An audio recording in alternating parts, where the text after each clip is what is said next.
Zanjo Marudo at Ria Ataide dumaan sa matinding pagsubok ang kanilang relasyon.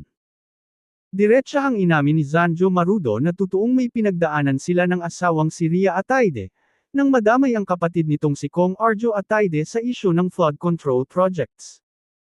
Pero agad niyang nilinaw ang kumalat na balitang hiwalay na sila ni Ria, dahil umano sa isyu sa Ataide family, wala raw itong bahid ng katotohanan.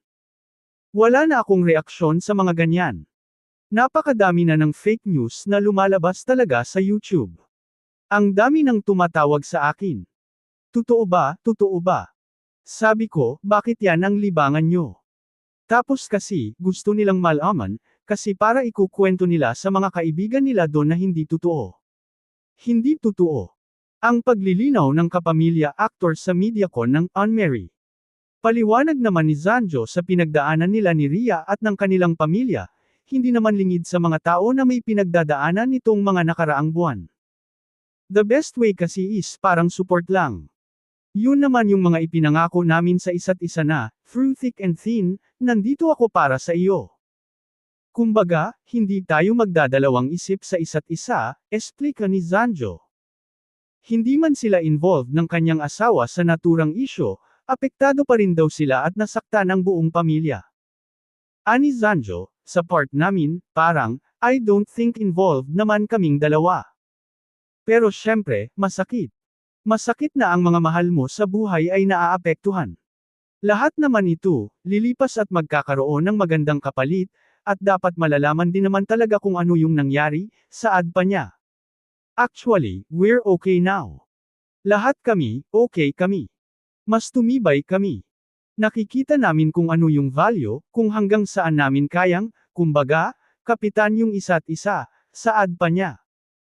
Malaki raw ang nagawang tulong ng anak nila ni Ria, para mas mapagaan ang pinagdaanan nilang pagsubok. Talagang hands-on daw silang mag-asawa sa pag-aalaga sa kanilang panganay na si Sabino. Sobrang sarap.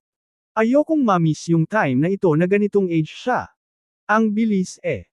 Napansin ko, sobrang bilis. Wish naman ni Zanjo na magka-girl naman sila ni Ria.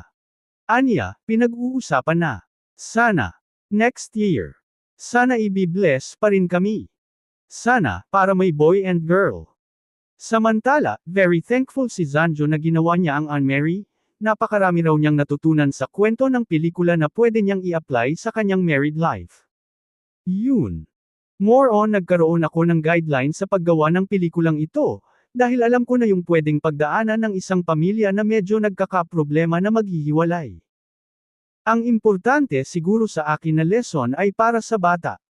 Kung ano ang magiging epekto nito, kung ano ang mangyayari sa anak namin kung umabot kami sa ganung sitwasyon. At mahirap magsalita ng tapos na, alam mo yun, lahat ng paraan gagawin ko para hindi kami umabot sa ganun.